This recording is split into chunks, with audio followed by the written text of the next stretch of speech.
Fala galera, beleza? Sejam bem-vindos a mais uma aula aqui no Radu TV, uma aula de Godot.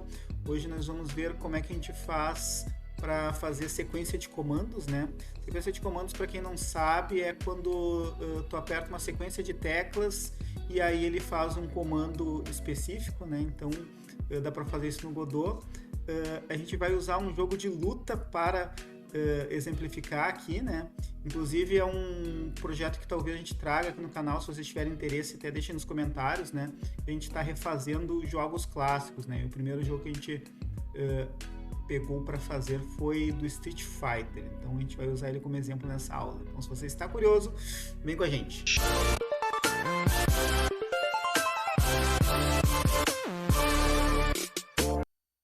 Pessoal, antes de mais nada, muito obrigado aí pelo apoio, todos vocês aí que têm se inscrito, têm compartilhado então o curso, né?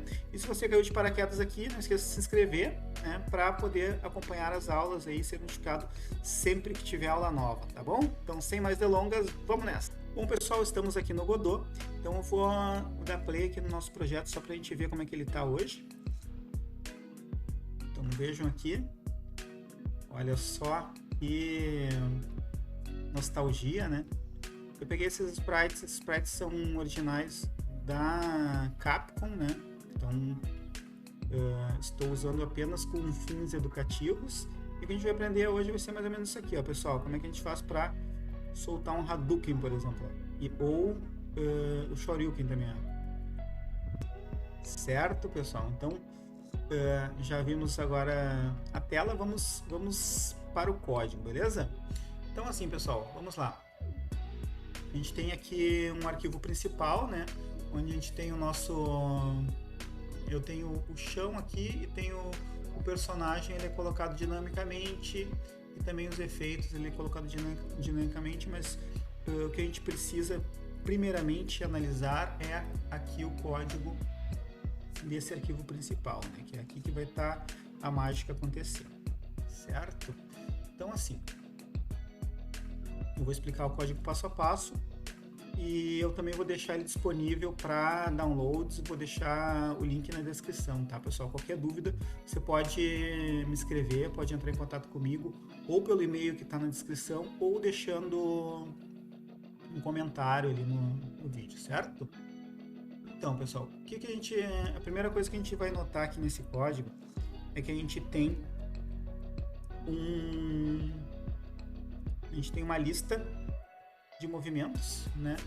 E aqui a gente tem uma lista de comandos que se referem a um movimento específico, né? Então, como exemplo, a gente pegou aqui o movimento do Hadouken e o movimento do Shoryuken, né? E esse aqui são todos os movimentos.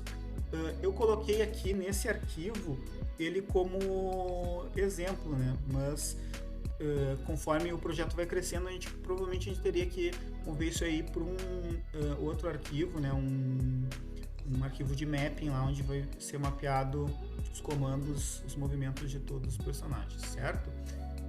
A gente também tem aqui uma variável chamada sequence, né? Que ela vai servir para o seguinte, pessoal. Conforme a gente vai apertando as teclas, ele vai adicionando comandos dentro desse array, né? E aí ele compara para ver qual comando que ele precisa executar, beleza? E aí ele vai... Vou mostrar para vocês onde é que tá fazendo, né? Aí ele vai comparar aqui, vai ver, foi apertado para baixo, para frente e soco, então é um Hadouken. E aí ele vai executar o comando do Hadouken, beleza?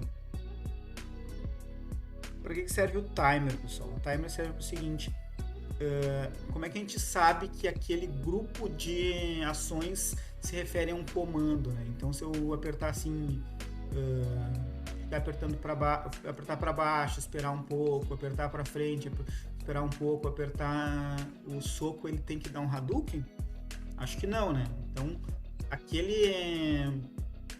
aquela sequência ela tem que ser feita num tempo hábil, né? Então o timer ele serve justamente para isso, para saber que o período entre apertar uma tecla e outra ele foi suficientemente rápido para significar um comando, beleza? Então aqui no nosso read a gente tem o load state, que carrega o stage, né? A gente tem o load player 1, né? Que carrega o nosso personagem. E aqui a gente está setando o timer. Deixa eu mostrar uma coisa para vocês aqui, ó. A gente está aqui, ó. Isso eu vou mostrar depois se vocês tiverem interesse. Aqui a gente está no cenário do Ryu, né? Com a música do Ryu e tal. Mas eu já criei a estrutura para a gente poder carregar outros cenários e outras músicas, ó. Eu troquei ali para o cenário do Gaio, ó. A gente já está no cenário do Gaio. Certo?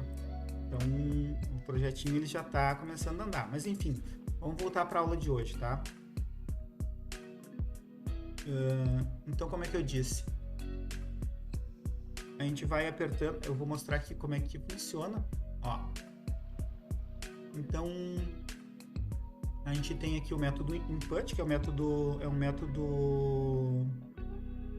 do Godot, um método nativo, né, que serve para controlar entradas de comandos, né, entradas de comandos do teclado. A gente já viu nas outras aulas que a gente configura os botões aqui aqui no input map, né? E é justamente esses inputs que a gente vai usar aqui, ó. Então, toda vez que tu apertar uma tecla vai ser invocada invocado esse método. E aí a gente tem algumas coisas que a gente faz aqui só para evitar comportamentos indesejados. Então, se não for um input key pressionado, pode acontecer, ele só retorna, não faz nada. Ou se não tiver nenhum evento pressionado, ele também retorna. Para qualquer outro caso, ele verifica qual é a ação que foi realizada e ele adiciona esse input na sequência. O que faz esse método add input to sequence? É um método que a gente criou aqui, ó. Ele pega o array que a gente definiu lá de sequence e adiciona uma ação nele, né? Então, por exemplo, apertei para baixo, ele vai adicionar lá no nosso sequence para baixo. Apertei para frente, ele vai adicionar lá no nosso sequence para frente. Apertei o soco, ele vai adicionar lá no nosso sequence o soco.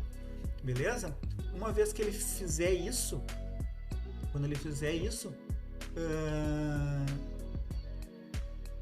ele vai chamar um timer, né? Que é o timer que a gente falou agora há pouco, né? Que é o tempo que leva entre apertar um e o outro.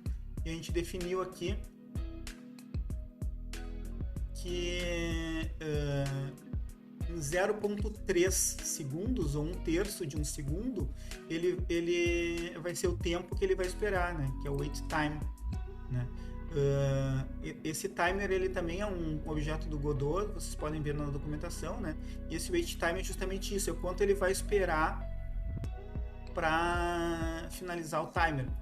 E aí esse one shot, o que ele quer dizer? Que esse timer ele não vai ficar rodando para sempre, ele vai rodar só uma vez, mas ele vai rodar uma vez a cada vez que a gente iniciar ele, entendeu? Então, toda vez que a gente deu algum comando de input, ele vai iniciar o timer e aí ele vai verificar aqui quanto tempo foi que levou para apertar entre uma tecla e outra, beleza? E aí, quando acabar esse tempo, ele vai chamar o timeout.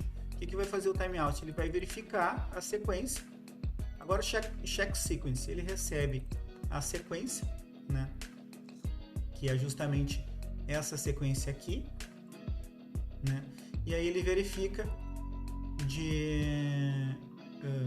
ele pega as chaves dos movimentos e aí ele itera dentro do movimento, né? Pega a chave Hadouken, por exemplo, itera dentro do movimento e verifica se o objeto é igual, esse objeto que eu estou passando. Se ele for igual, ele pega esse movimento e chama nosso play action, que vai dar um set special lá no nosso personagem, beleza?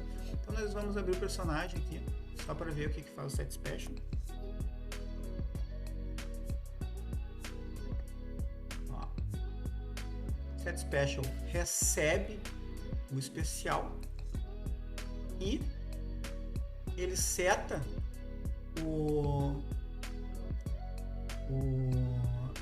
a propriedade especial com o nome desse especial, né? A propriedade que a gente tem aqui. E aí o que ele faz? Aí aqui, ó, ele verifica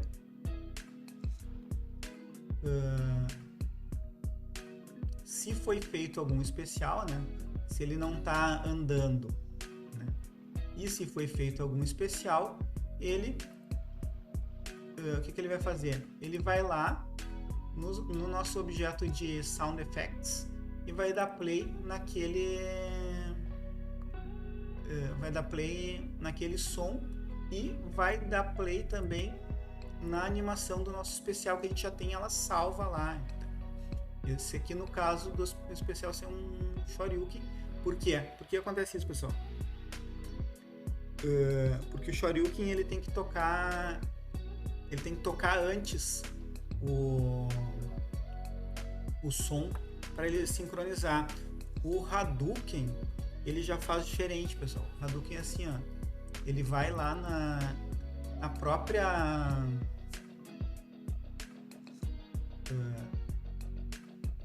própria bola de fogo lá, no próprio Fireball lá, e toda vez que o Hadouken é disparado lá, a gente chama o Self Hadouken aqui, ó. É nesse momento que ele vai tocar o especial, beleza? Porque ele só vai tocar quando a gente adicionar a Fireball no stage, beleza? E aí dá esse resultado que a gente tem aqui. Essa foi a aula de hoje, né? Hoje a gente aprendeu então como é que a gente controla uma sequência de botões para gerar um comando, né? A gente usou como exemplo aqui o jogo do Street Fighter, né? É um jogo que a gente está refazendo assim com fins educacionais e a gente vai deixar ele à disposição no GitHub lá, né? No link aberto para todos vocês, vai estar aqui na descrição. Muito obrigado a todos vocês que assistiram essa aula. Beijo no coração, valeu, falou e tchau, até a próxima!